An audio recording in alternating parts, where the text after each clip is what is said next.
So, Yeah, when I tried it, it told me to ask the host as well. I started it because I'm technically host, I guess.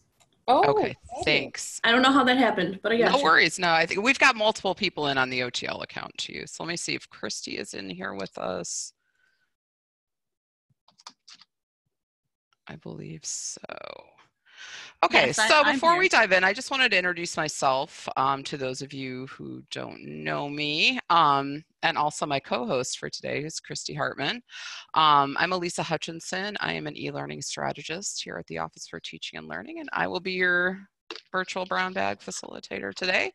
And then Christy Hartman is our STEM instructional designer, and she's going to be managing our chat today. And I just wanted to take a couple minutes to talk about what we have to offer you in terms of resources for online teaching, as I know we'll have people kind of coming in over the next few minutes. This will give time for everybody to get settled. We will return to this later on in the webinar, but I just wanted to emphasize this because I want you to go into this kind of feeling confident that you have the support that you need to really do well teaching in this modality. We have a hybrid and online teaching institute that we offer every May. We have one-on-one consultations. We collaborate with programs and departments to move courses and programs online. We have 2 OTL staff members dedicated to e-learning. Also, Carly Lasowski, who is our other e-learning specialist here in the OTL, is on the webinar this afternoon, along with Tanya Hartman, who's our Associate Director. We have an accessibility coordinator that we share with marketing, who is there to help with accessibility needs. We have an instructional technology designer that we're currently have a job posting out for, workshops, webinars, a virtual resource hub, recording studios for recording videos. We also have audio recording equipment. And we have a lot of OTL faculty friends, I like to call them, who are expert online teachers who are also here to support you and provide their guidance and their experiences. And as we talk through the next time that we're spending here together today, I'd like you to kind of keep in the back of your mind what else would be helpful to you as you think about moving into online teaching. Those of you who are new to it, or those of you who are currently online teaching, what would be helpful to you from your perspective as well. So I want to talk a little bit too about how we're going to interact today. If you could make sure, first of all, that you have your chat function open, that should be available under your controls at the bottom of your screen where the red circle is. That's what it looks like. It's a little speech bubble. And if you could also enter your access ID into the chat right now, this will help us keep track of who is here with us today, and that way we can provide you with some follow-up resources. So if you could go ahead and do that, that would be awesome. And then this is also a place, the chat window is a place to ask questions or respond to questions, to add comments as we go along. I will be keeping an eye on it, and Christy will be primarily managing it. So please feel free to share your thoughts there as well. Oh God, my share stopped.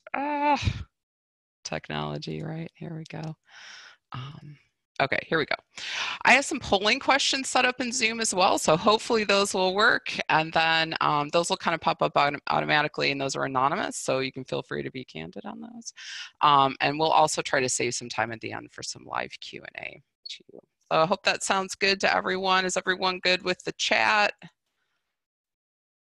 Awesome, it looks like it's going well. Very good, sweet. All right, so first of all, I want actually to learn a little bit about you guys. So I'm gonna launch our first polling question. I'm curious what your department is over in Fine Performing and Communication Arts, and also what your role is. Your primary, if you have more than one role, say you're an assistant chair and a professor, choose your primary role would be great. Can everyone see the poll, by the way? If you could respond in the chat whether or not you can. Great, I see a few people can, awesome.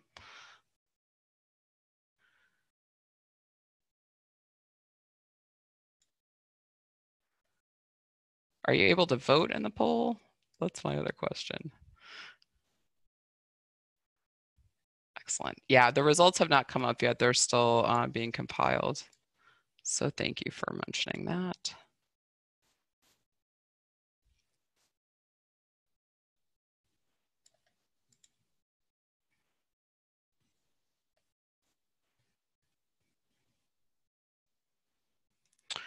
Okay, great. I'm going to go ahead and end the poll.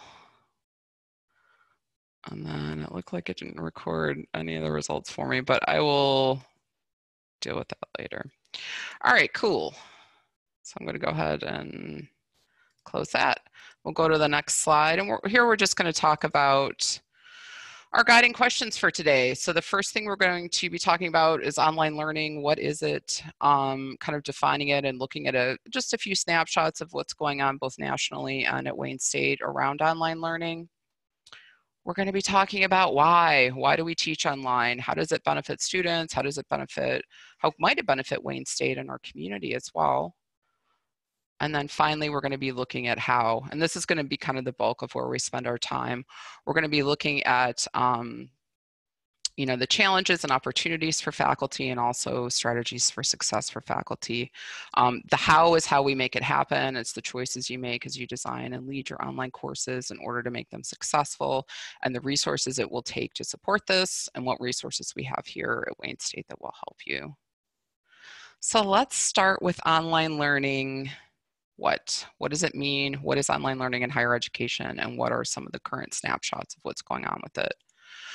This will just help us all kind of work from the same schema, use the same terminology, and kind of be in the same place. So defining online, I took these definitions actually from the Office of the Registrar here at Wayne State.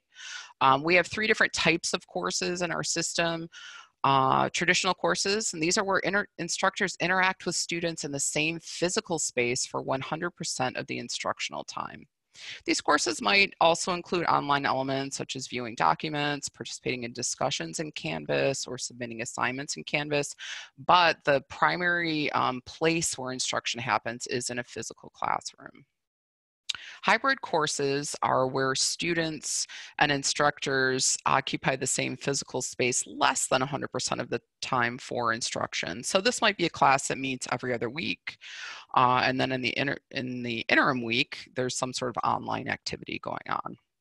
And then web-based classes are where instructors interact with students 100% of the time through one or more forms of distance delivery. At no point in time in an online course are students and instructors required to be in the same physical space for interaction. Basically, what this means is that modality is determined by the space where instruction unfolds, whether that's in person or through some sort of mediated communication. But I want to point out that online courses can include synchronous meetings that are mediated by technology, such as what we're doing right now in Zoom, right? Although it should be a carefully considered decision whether or not you decide to have synchronous meetings. That's what the term that's used. That means when you're online at the same time with your students. That can be a very successful choice for certain classes, and it's possible to do that here at Wayne State. We do have programs and courses that do include a synchronous component to them, but you do have to think carefully about whether or not it's the best choice for your particular course and student population. So I want to look at some snapshots of online learning in the United States.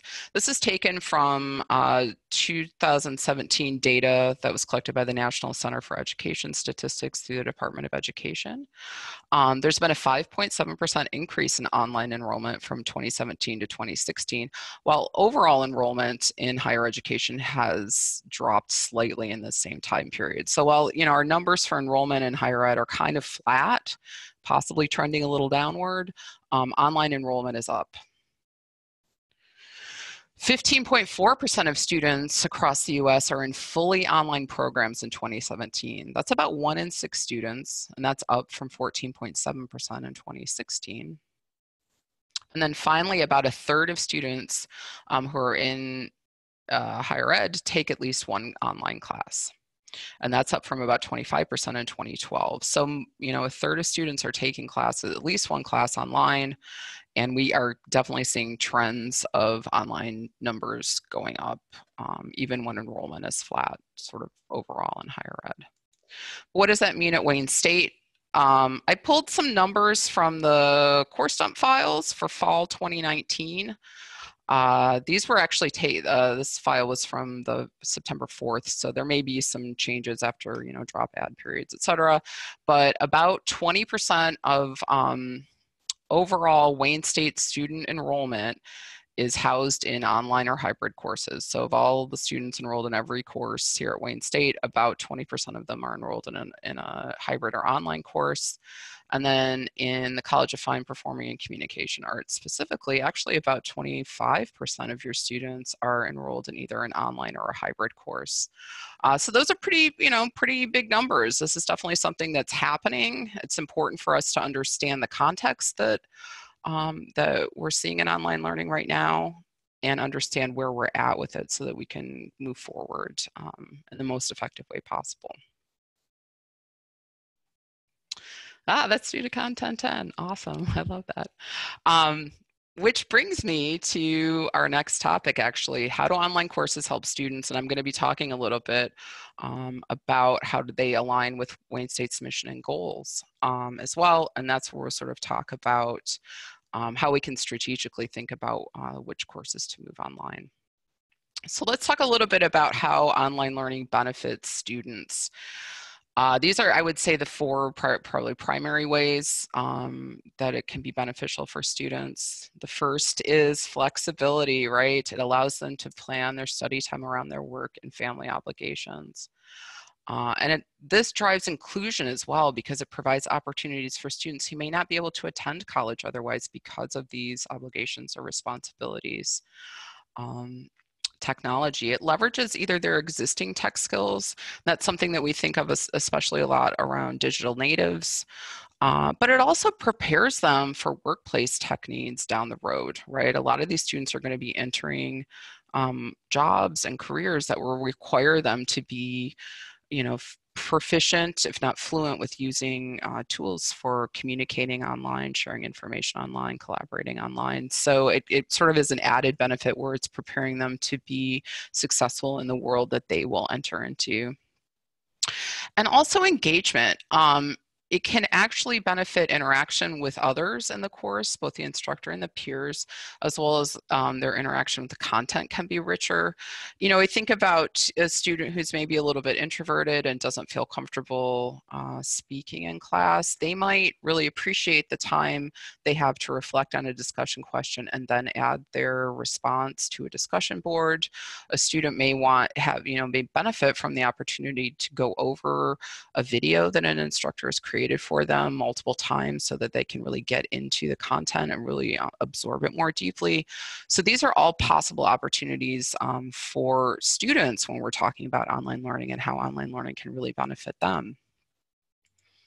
And I want to talk a little bit too about why it might be particularly important for our campus and our community. We all know we have a diverse student body. We have a lot of non-traditional students who have outside responsibilities and a lot of international students. And hopefully, you know, as we think back on what we just talked about, we can see where the inclusive opportunities of online education can really, and the flexibility can really help these students. As we think about the great programs we have going on now with the Warrior Way Back program and the Heart of Detroit program, which is going to be bringing a lot of new students to campus. Warrior Way Back is a program that's designed to help people who are very close to graduation achieve their goals through debt forgiveness. And as we look at the emphasis towards, you know, progress towards degree on our campus right now, I'm really thinking strategically about the courses that may support results in these programs is going to be very important. And general education classes are, you know, certainly one opportunity for that.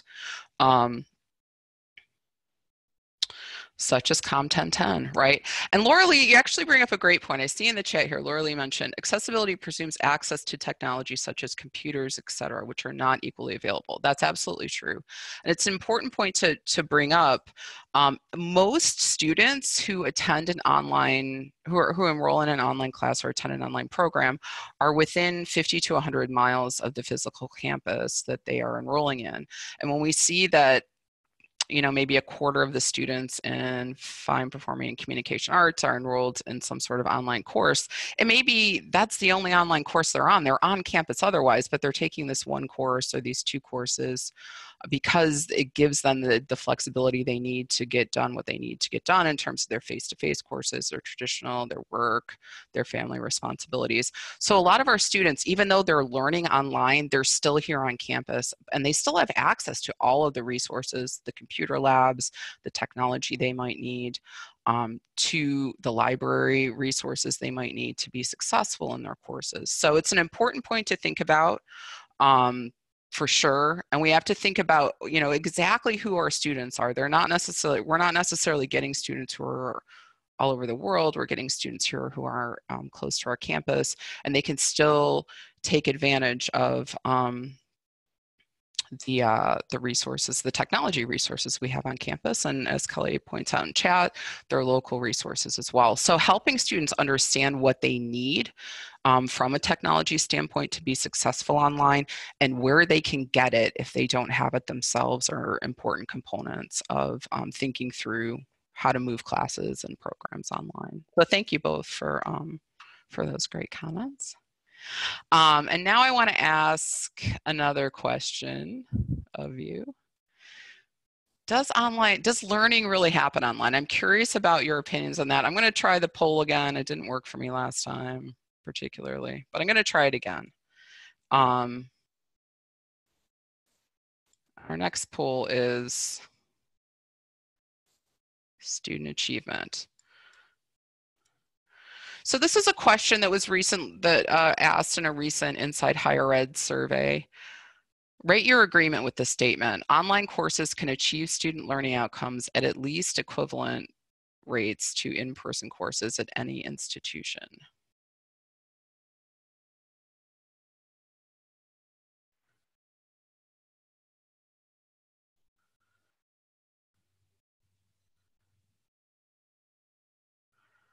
And if you feel comfortable sharing your answer in chat, that would be great too, because I don't think Zoom is recording any of your responses, unfortunately. Yeah, I agree. Julie, I'm not a huge fan of the forced choice either. I was experimenting with the Zoom polling today and it's not been on my side. Unfortunately, they only have forced choice.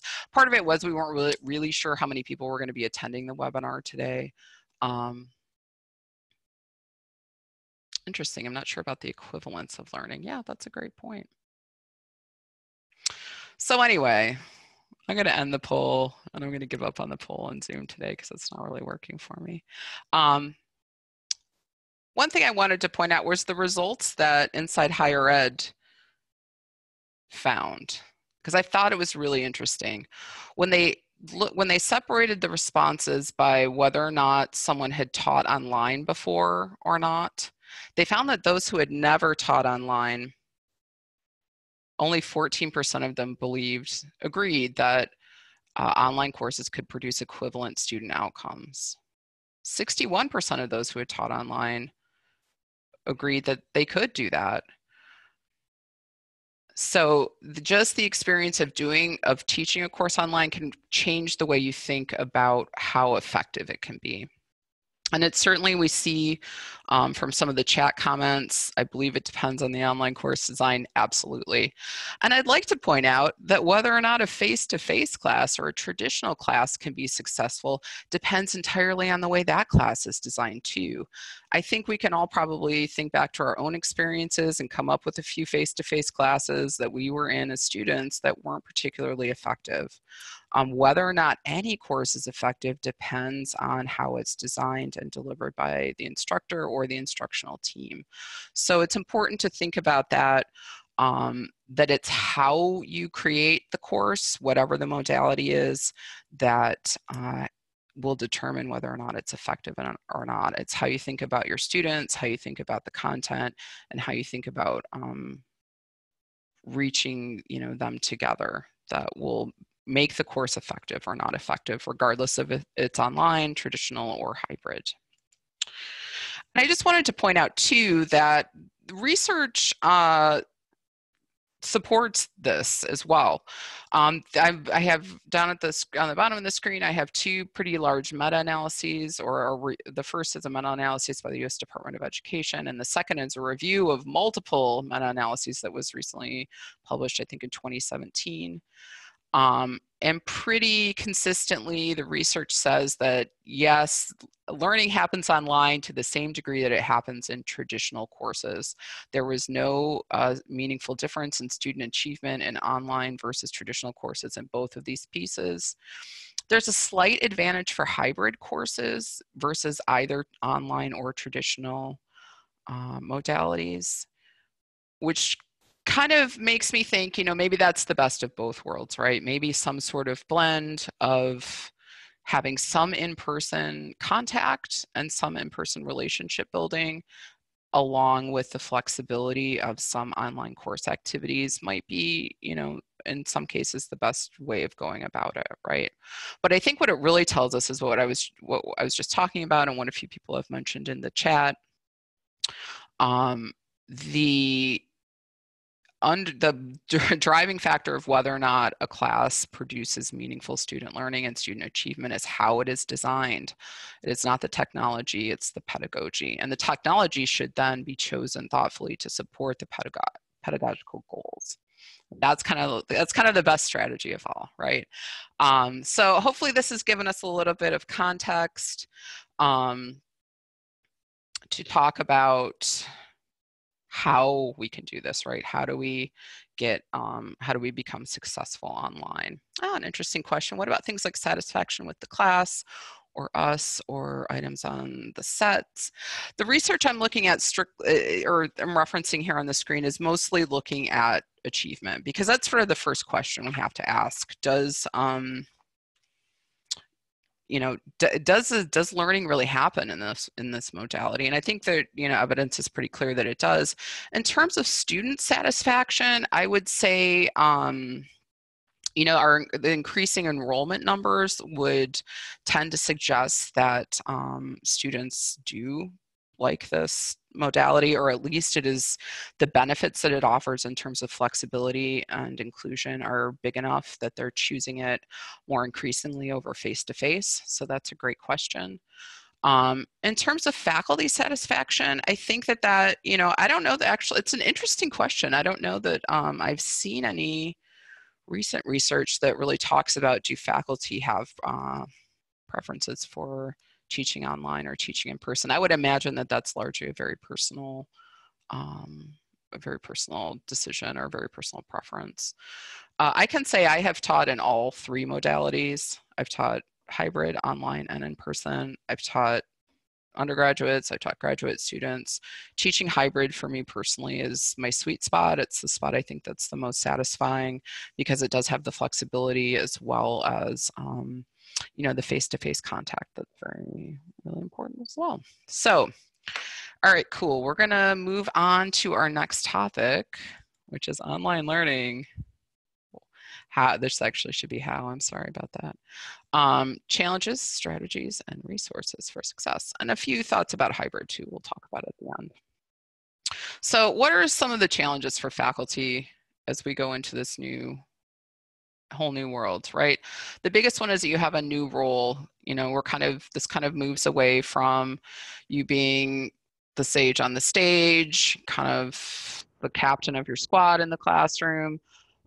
You really move more and highlight the aspects of your role that are, being the subject matter expert, being a designer and developer, being a coach, a moderator, and also a co-learner, especially as you're new to online teaching. And hopefully it's an attitude that we all keep regardless of the modality or how long we've been teaching. We're co-learners too. Every time we teach a class, we learn a little bit more about it. We learn about our subject matter in a different way, and we learn about teaching and our students in a little different way too. Some of the other challenges, new pedagogy. There's a lot to learn, right? There's a lot to learn about course design, content delivery methods, activities, assignments, assessment and feedback, and maybe most importantly, communication. A lot of what you already know will transfer over to online, but you have to think about it a little bit differently, right? You have to shift from taking all the great things that you already are good at as a teacher and understanding how you can translate them to a different context. And that can, that can be initially can be a challenge. And then certainly there can be new technology depending on where you are at personally with your technology skills. I always suggest, keeping it simple and putting the learning goals first. I'm definitely a pedagogy first person. The technology better make my life easier and better be pretty simple to learn. Otherwise, it's going to be challenging to teach students how to use it as well. And it should always be, that's the order it should go in. You should first decide what it is you want to do from a pedagogy or a learning standpoint, and then find the tools that will help support you to make that happen. Some of the things you need to know, some of the things that can be helpful to you as you move into online learning. If you use Canvas maybe a little bit for your face-to-face courses, you're going to need to maybe dig into some of the more advanced features, particularly discussion boards. You might need to learn about some video recording software or some other ways of presenting content. We're going to talk about technology a little bit more later. This is just kind of the overview of some of the things that we hear from faculty, some of the things that research shows faculty need to, some of the challenges they face. And then finally, perhaps most importantly though, time management. You need time to learn how to design and deliver courses online. And you may need to learn to manage your time during the semester a little bit differently. You don't have these discrete points where you're going into your class and you have to, teach from 2 to 2:50 or 2 to 4:30 or whatever it might be.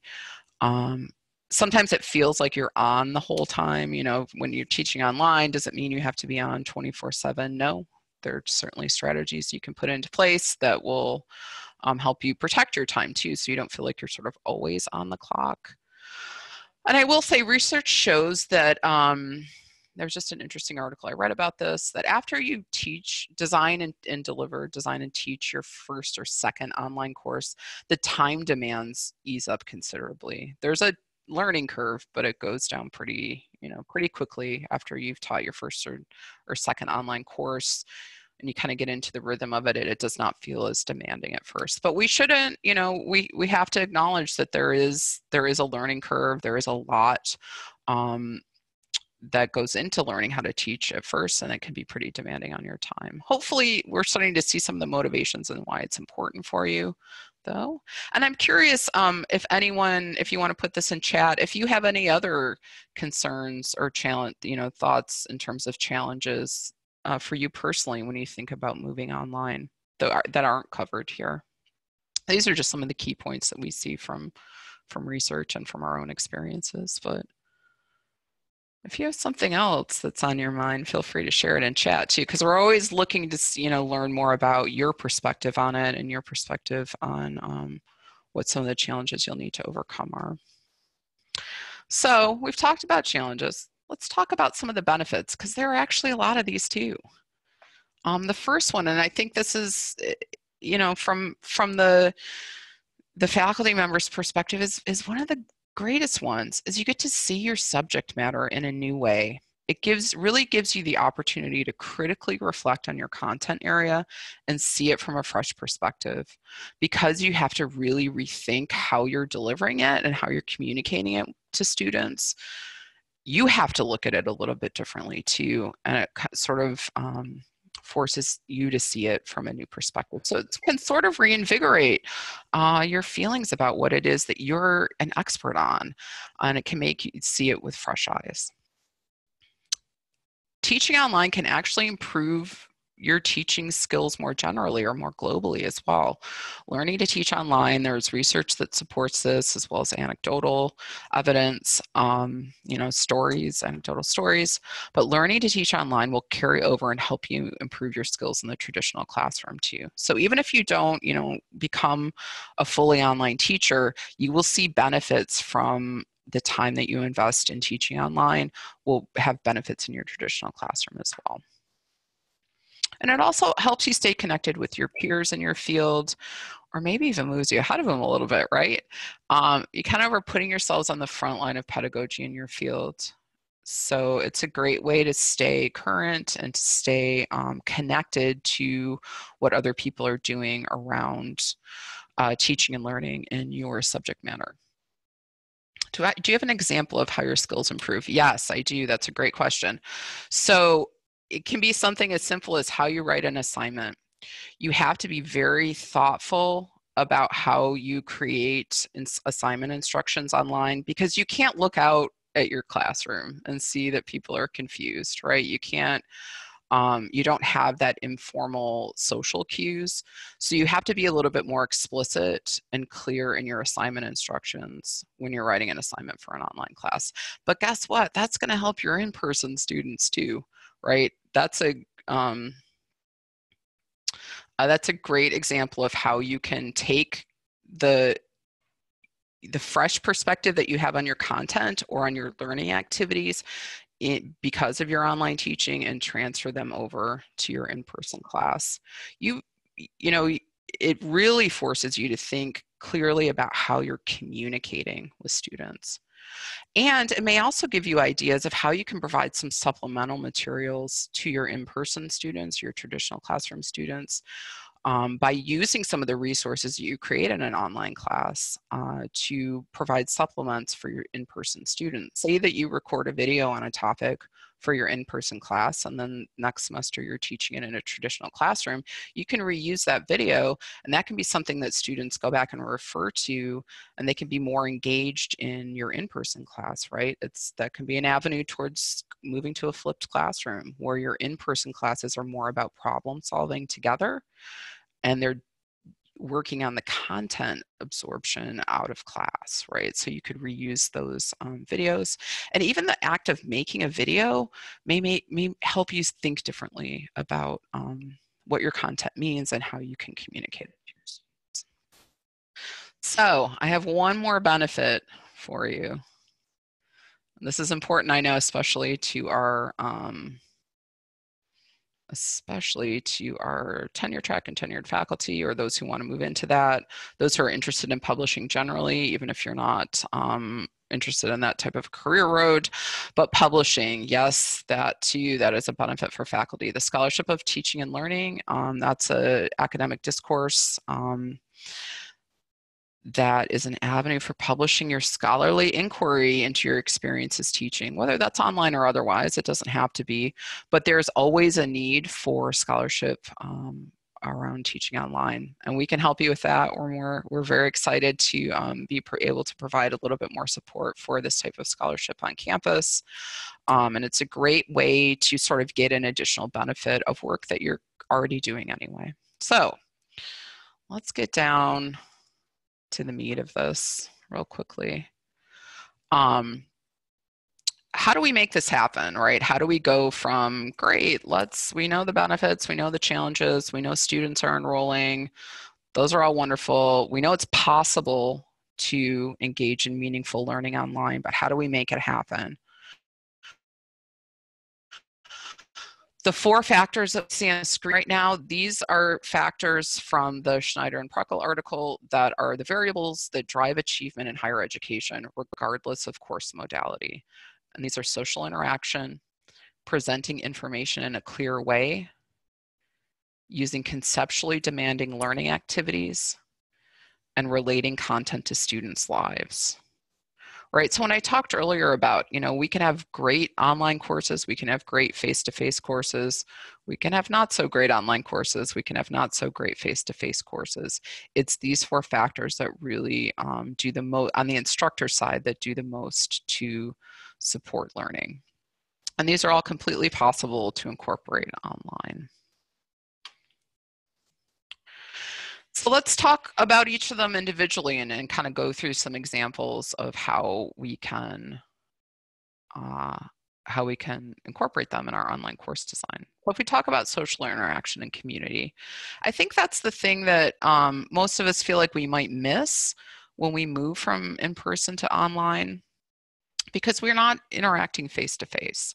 We're not seeing people, we're not talking to them, asking them how their day is, how things are going for them. We can't see their reactions to things, which are very important informal social cues to us as to whether or not learning is occurring, right? We can't see if they're confused. We can't see if they're on their phone. We can't see if they're excited or engaged in what we're talking about. But there are ways that we can provide some avenues for this in online as well. And I kind of have this divided up by instructor to instructor versus, or instructor to student versus student to student. One of the most important things you can do in an online class is introduce yourself in a short video so that they can see you, they can hear your tone of voice. Those social cues, the verbal cues that you give when you're narrating something, are extremely important. So it helps them have a sense of who you are, which will help make them feel more connected to the course and more motivated as well. You can use short videos to go over the syllabus, to introduce modules, to explain assignments, and even to cover content as well. You can use announcements, email, discussion board posts, virtual office hours, or chat tools, or other ways that you can stay in touch with your students over the course of the semester. And then the other thing that you can do and should think about doing is to share your expectations via communication policy.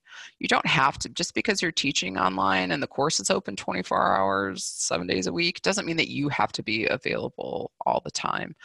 The most important thing is to just make it clear when and how they can communicate with you.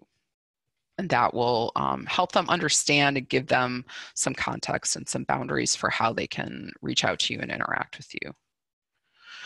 Student-to-student communication is also important, and it gives them an opportunity to build relationships in the class that will be supportive of their learning as well. The first thing we would suggest you do is to set some pretty, explicit expectations about how you want your students to communicate with each other online. So netiquette would be the portmanteau there. So just what community guidelines you want to put in place to make sure everybody is included, everybody feels respected, but everybody also has a chance to voice their opinion or share their thoughts. And then you need to give them opportunities to interact with each other, right? So these can be a meet and greet board or an introduction board, discussion board on your Canvas site, some sort of parking lot or Q&A board where they can ask questions of you or each other. And they can help provide answers to other students. Discussion boards for content. So this is a place for them to talk about what it is that they're learning with each other, to share their perspectives and to learn from each other's perspectives. That sort of constructivist learning approach is very important regardless of modality, and discussion boards can be a great way to drive that in an online environment. And we can certainly give you some guidance as to how to write discussion prompts that will generate really rich discussion online and kind of get away from, sort of the formulaic, well, you have to post your own opinion and then respond to two other people. There are ways to craft those prompts that will generate a little more interesting and meaningful discussion, and we're here to help you with that. Another thing you can do is to try some video-based discussions. There are tools that are built into Canvas that will allow you to do that. One of them is called Flipgrid. You can actually record videos right in Canvas too. And that's just a way for them to, again, hear each other's voices, see each other's faces, understand the way that the other, get in a feeling for how they communicate with each other. And then finally, group work can be another way that you can encourage some student-to-student social interaction. Setting up a space for them to communicate within Canvas or through other tools that we have on campus, and giving them some meaningful assignments and some meaningful guidance about how to engage in group work effectively. We have resources for you that can help you with that too. So those are just, some initial ideas about how you can promote social interaction and community in your courses. I'm wondering if anyone has had in the webinar today has had experience in an online course with discussion boards or other means of social interaction or engagement. So if you want to just type in the chat, if you have, positive or negative, what your experiences have been. We'll talk about this again, because this honestly, regardless of the modality that you're in, the social interaction and the social community that you establish can be very important to the success of your students overall. So let's talk a little bit about presenting information clearly. This was one of the other factors that was found to drive achievement, again, regardless of modality, but it becomes particularly important to think through this in online learning as well.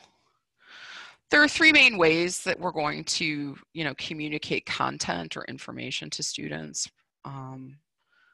Texts, right? Their textbook, their articles, readings, other text-based content resources that you might have for them, videos or presentations, and podcasts as well.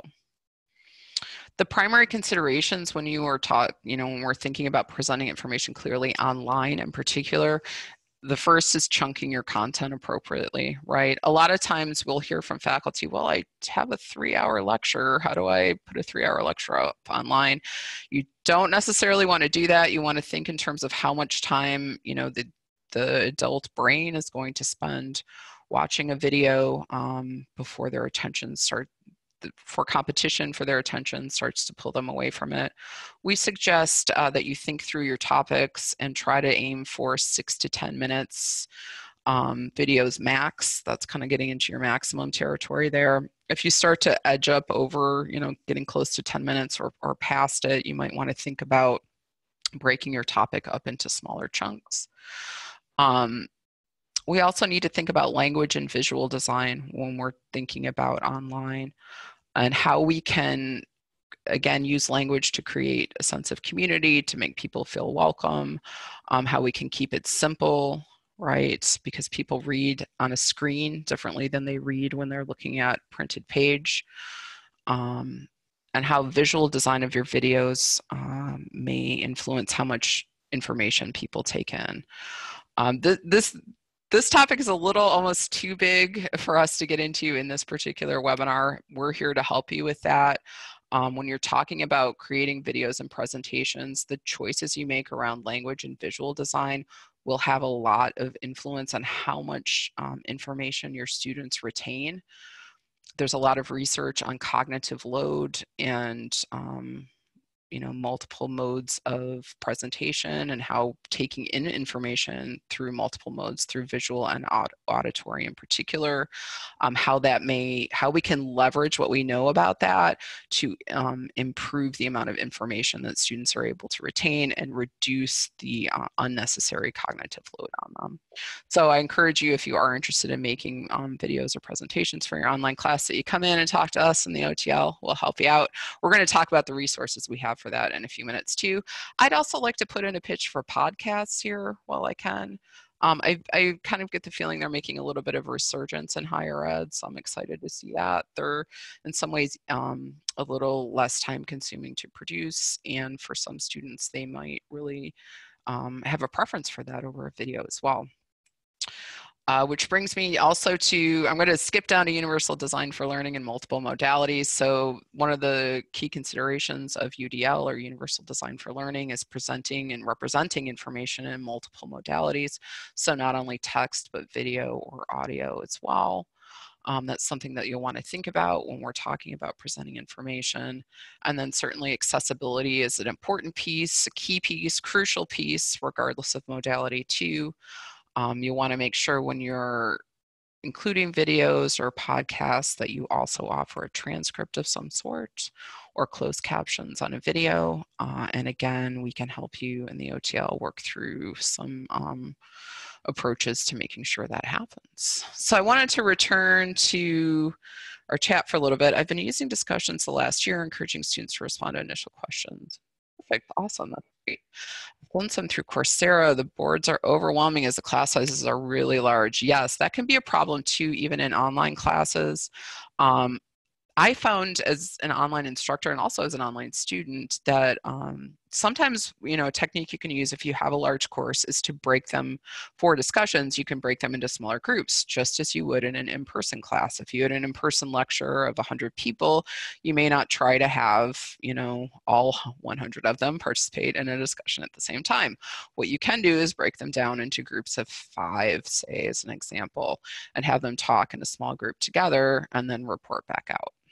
You can do the same thing in Canvas using discussion boards. You can break students up into smaller discussion groups, and each group will then have their own board to talk and communicate with each other. It can be less overwhelming from the student perspective, and it actually can be less overwhelming for you as an instructor too, rather than trying to wade through 40 people's posts on something. It might be easier to look at 8 boards that have a contained more compact discussions going on in them. So that's great. I'm glad to hear that people have had some experiences with them already. And again, this is something too that you can transfer. These types of skills are something that you can transfer to your in-person classes as well. I know there are lots of instructors here on campus who use Canvas and use Canvas discussion boards to support in-person classes too. All right, so let's talk about conceptually demanding tasks. This is the third factor that really drives achievement in higher ed, again, regardless of modality, but it's something that we really need to think through online. We don't want, just because it's online, we don't want our assignments or our learning activities to be any less rigorous than we do in an in-person class. We want to think through the tasks that will help encourage independent thought, critical analysis, real-world applications, problem solving, evaluation, and creativity. We've got Bloom's taxonomy up there. Good old Bloom's that kind of organizes higher order, thinking skills from lower order to higher order. So you want to think about this just as much in an online class as you do in person. I will say the instructions for your tasks must be very explicit, again, because you miss the informal cues that might indicate to you that your students are confused. So you really need to think through how you are communicating what it is that you want them to do, but that doesn't mean that you need to water down the task itself. And sometimes in some ways online might be able to give you, new avenues for asking them to engage in some of these types of activities. And it's also a possibility to, or there's also opportunity around multiple means of representing their knowledge or understanding. Again, this gets back to universal design for learning, which asks us to think about how we can expand opportunities for students in terms of the modality, not only for representing content and interacting with it, but also for representing their own knowledge. So this might be things like recording a video or recording a podcast instead of, or recording a presentation instead of writing out a paper. And sometimes online can give us a fresh perspective on how we might put together these types of tasks. Then finally, making content relevant. This is something we should be looking for regardless of our modality and our social interaction, presentation of content, and the learning activities, because it helps students make connection with the material they're learning and themselves, their past, present, and future selves. I think this becomes particularly important with online because it is, this is where they're going to be working virtual teams, interacting with their colleagues collaboratively across time zones, across distances. Attending trainings virtually, etc. Like a lot of their lives are going to be oriented towards technology in a way that maybe some of ours weren't. I was shocked to learn last fall that when graduates go and apply for jobs, especially at larger corporations, their preliminary interview, their first interview is often done by artificial intelligence. They're interviewed by a computer. They sit in front of a webcam and have to answer questions about themselves and their experience and why they're qualified for the job. So their experience of what it's like to be in the workplace and how technology will mediate that, we have to think future oriented towards that and give them opportunities to engage in that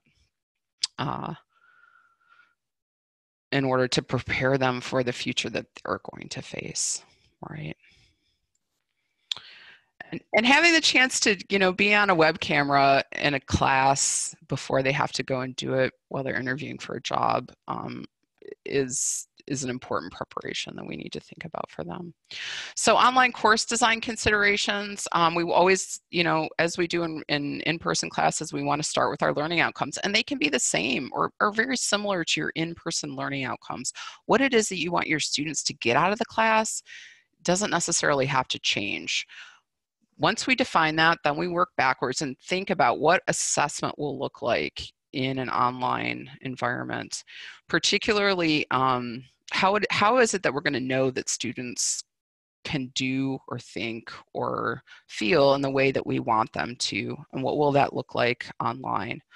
What we really miss in an online course is the sort of visual formative assessment we can see, or the informal formative assessment. When we're interacting with students in the course, it's important to build in opportunities for that in your online course, and we're certainly here to help you do that as you're thinking this through. Once you decide how it is that you're going to know that your students can do what you want them to do at the end of the class, then you think about the learning activities that will support them in being successful on those assessments. What is it that you can ask them to do in the course that will help them interact with the content in a way that will support their success on the assessment? And then at that point, we think about content and organization. How can we organize our content in a way that will support the learning activities, that support the assessment, that drives the learning outcomes? And all along the way, we want to build in clarity, choice, and relevance to drive motivation. Now, finally, your technology toolkit. Like I said, I don't spend a lot of time on technology in this because it always has to start with pedagogy, but these are some of the essentials you'll need in order to feel confident as an online instructor. Canvas, you need to know Canvas pretty well beyond what you might be using it for a face-to-face class. So especially the discussion boards, the modules, pages, announcements, assignments, speed grader, the grade book itself, and the syllabus page can be particularly important aspects of Canvas for an online class. We are here to help with that, of course. We're here to help with whatever you need. Video and content creation becomes more of a priority in an online course. We're pleased to announce here, that we have, for those of you who are at the OTL Open House last Monday, we have our new One Button Studios. These are actually 2 recording spaces with 4 separate recording sets here on campus in the Purdy Kresge Library. 2 green screens, a light board, which I'm super excited about, and an interview set. And we're here to help you think through planning your videos, shooting them in the studios, which are very easy on their own anyway, and then walking you through editing them and sharing them with your classes. Echo 360 is another tool that's supported by the university that you can use to create and share videos with your classes, your online classes or your in-person classes. And then VoiceThread is another sort of interactive video recording tool. It's got a little star by it because it's not officially supported by Wayne State University, but it is in use. The School of Social Work in particular is a leader in using VoiceThread in their online courses. So if it's something you're interested in, we could help you explore that and think about if it's right for you. In terms of interaction, discussion boards are, again, are going to be a really key part of Canvas to learn.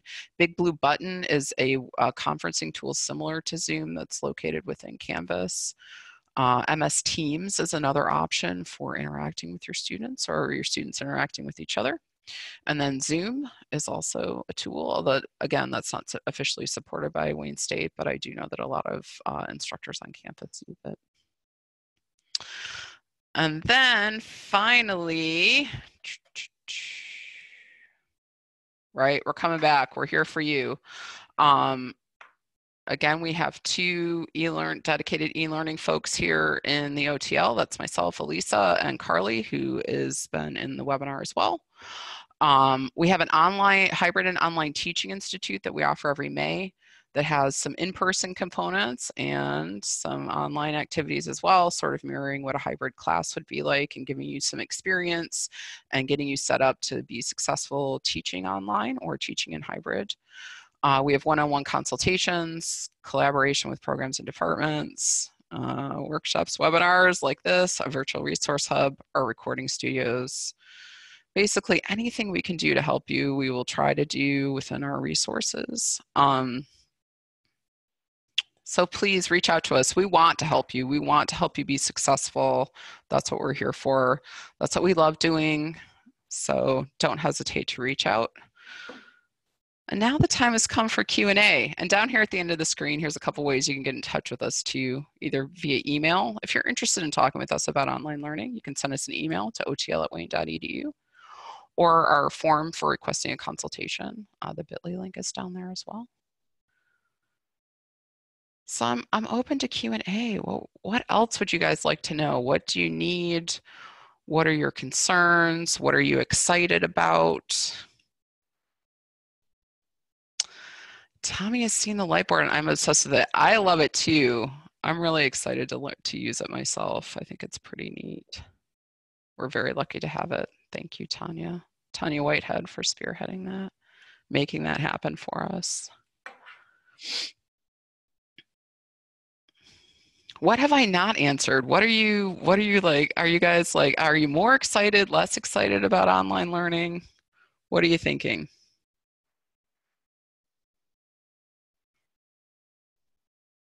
You can unmute yourself at this point and share a spoken comment as well. We could get into the spoken word portion of today's webinar.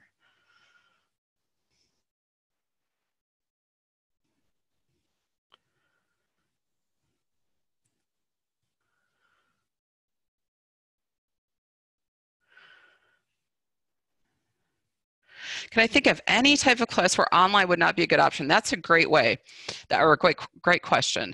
And I think that there are some classes that would be difficult to teach online. I think, for example, metalsmithing might be a difficult class to teach. Intro to metalsmithing might be a difficult class to teach online. However, I will also say that the mortuary science department has a completely online bachelor's degree, which you think might be difficult to pull off online. And what they do is they partner with local funeral homes to give students opportunities to practice the practical and applied skills. So there can be, even in a challenging situation or content that might seem very challenging to teach online, if the motivation is there to do it, we could probably find a way. But I think classes that require the instructor watch students perform a very particular skill and give them in the moment guidance for performing that skill can be difficult to teach online. That's where the challenge really comes in. What's the best way to begin converting a face-to-face class to online? I would say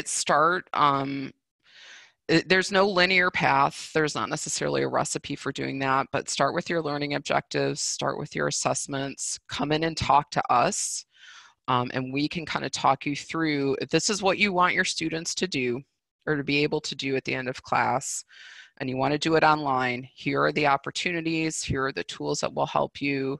Let us, use our expertise to help you and help you think through how you can best convert what it is that you want them to do to this modality. I most enjoy the embodied learning and application part of teaching and learning. I think that can be translated to online as well. I will say that my PhD in learning design and technology, I got here at Wayne State, and the vast majority of my classes were completely online. I had a few hybrid classes as well. But we did a lot of work on professional identity development and embodying the role of a designer. And we did that largely in an online context. So similar to clinical experience in the med school. Yeah, I think that can actually especially be a great place for hybrid learning. And I would like to talk about that a little bit because I think it could be a really great fit for a lot of the courses and programs in your college in particular.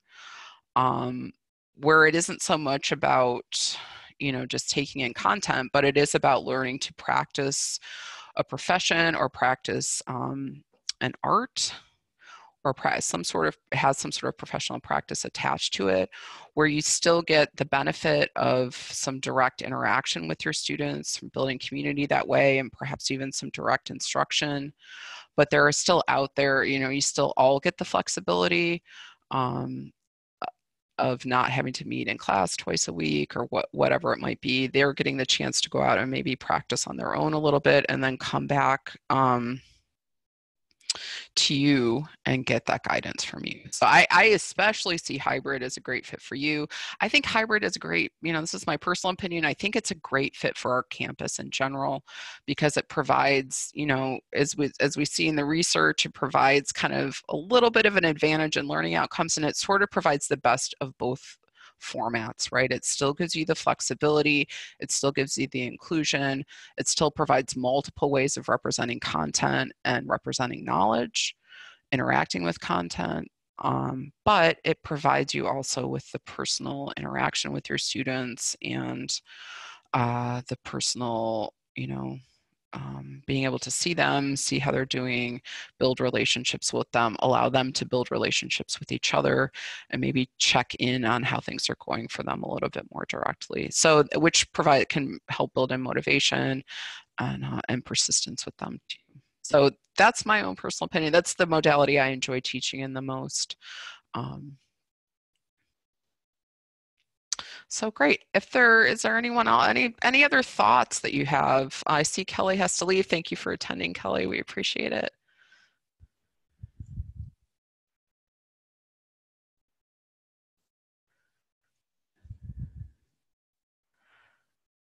Anyone else? All right. Well, I appreciate all of your time. I hope that you found this helpful. I hope this shed a little light on what online teaching can be like, and what the possibilities are for you and your college and for our campus in general. And please, again, as always, reach out to us. We're more than happy to talk to you. We love talking about online teaching. So we're here for you, and we'll look forward to seeing you in the OTL soon. Thank you.